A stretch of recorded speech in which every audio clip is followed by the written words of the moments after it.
வணக்கம் நண்பர்களே. டிஎன்பிசி மூலமாக 1850 கள உதவியாளர் பணிக்கு மின் வாரியம் ஒப்புதல் வச்சுருக்கு. அதாவது கள உதவியாளர்னா எல்லாரும் தெரியும், ஃபீல்டு அசிஸ்டன்ட் சொல்லுவாங்க, சரிங்களா? ஸோ ஃபீல்டு அசிஸ்டன்ட் பார்த்திங்கன்னா நம்ம ஏற்கனவே ஜியோ பாஸ் பண்ணியிருந்தாங்க, நம்ம சொல்லியிருந்தோம் வீடியோவில். இப்போ பார்த்திங்கன்னா அது மின் வாரியமும் ஒப்புதல் கொடுத்துருக்காங்க. ஸோ அதனால் விரைவிலே அதுக்கான அறிவிப்பு டிஎன்பிசி வாயிலாக நம்ம எதிர்பார்க்கலாம். இதில் பார்த்திங்கன்னா டிஎன்பிசி மூலமாக 400 உதவி பொறியாளர்கள், சரிங்களா? அது இப்போ கம்பைன்டு டெக்னிக்கல் சர்வீஸ் நான் இன்ட்ரியில் கூட ஆன் பண்ணலாம், இல்லை அவங்க புதுசாக கூட விடலாம். அப்புறம் 1850 கள உதவியாளர்களை தேர்வு செய்ய மின்வாரியம் ஒப்புதல் அளித்தோம்னா ஃபீல்டு அசிஸ்டண்ட்டுக்கு தனியாக கூட ஒரு ரெக்ரூட்மெண்ட்டை விடலாங்க.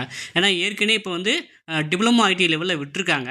ஸோ அதுலேயுமே பார்த்திங்கன்னா எலக்ட்ரிஷியன், வயர்மேன் அந்த மாதிரி கேட்டிருக்காங்க. ஸோ இதில் இப்போதைக்கு ஒரு 1850 வேக்கன்சி ஆட் பண்ணுறதுக்கு வாய்ப்பு கம்மி தான். ஆனால் தனியாக தான் ரெக்ரூட்மெண்ட் பண்ண வாய்ப்பு நிறைய அதிகமாக இருக்குது. ஸோ நம்ம பொறுத்து தான் இதுக்கான பார்க்க முடியும்.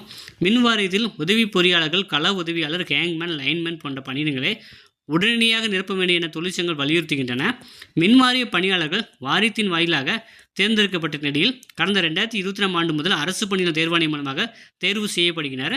இந்நிலையில் கடந்த 2020ஆம் ஆண்டு முதல் உதவி பொறியாளர் உட்பட ஒரு சில பணிகளை நிரப்ப டிஎன்பிசி மூலம் தேர்வுகள் நடைபெற்று வருகிறது. கடந்த ஆண்டு நடைபெற்ற தேர்வில் தேர்ச்சி பெற்ற 258 உதவி பொறியாளர்கள் விரைவில் பணியில் சேர்க்கப்பட உள்ளனர். இந்நிலையில் தற்போது 400 உதவி பொறியாளர் மற்றும் 1850 கள உதவியாளர்களை டிஎன்பிசி மூலமாக தேர்வு செய்ய மின்வாரியம் ஒப்புதல் வழங்கியுள்ளது. டிஎன்பிசியின் ஒருங்கிணைந்த தொழில்நுட்ப தேவைகள் தேர்வு மூலமாக இந்த பணியிடங்கள் நிரப்பப்பட உள்ளன அப்படிங்கிற செய்தி சொல்லியிருக்காங்க. ஸோ அதனால் இப்போ ஆட் பண்ணுவாங்களா அப்படின்னு தெரியல, ஆனால் ஆட் பண்ணவும் கூட வாய்ப்பு இருக்குங்க. ஸோ ஏற்கனவே ஐடி எலக்ட்ரிஷியன் படித்தவங்க நல்லா படிங்க, ஈஸியாக வேலை வாங்கிடலாம். ஐடி எலக்ட்ரிஷியனுக்கு நம்ம பக்காவான ஸ்டடி மெட்டீரியல் ப்ரொவைட் பண்ணுறோம். விருப்பம் உள்ளவங்க வாங்கி பயன்பெறலாம். இப்போயே ஆட் பண்ணால் கூட நீங்கள் லக்கின்னு தான் நினைக்கிறேன். ஸோ விருப்பம் உள்ளவங்களுக்கு பார்த்திங்கன்னா நம்ம ஸ்டடி மெட்டீரியல் ப்ரொவைட் பண்ணுறோம். ஃபீல்டு அசிஸ்டண்ட்டுக்கு விருப்பம் உள்ளவங்க வாங்கி பயன்பெறுங்க. ஸோ இதே போல் தகவலுக்கு, காணொலிகளுக்கு தொடர்ந்து நமது சேனலை சப்ஸ்கிரைப் பண்ணி இருந்துருங்கள். மற்றும் ஒரு காணொலியில் நாம் மீண்டும் சந்திப்போம். நன்றி, வணக்கம்.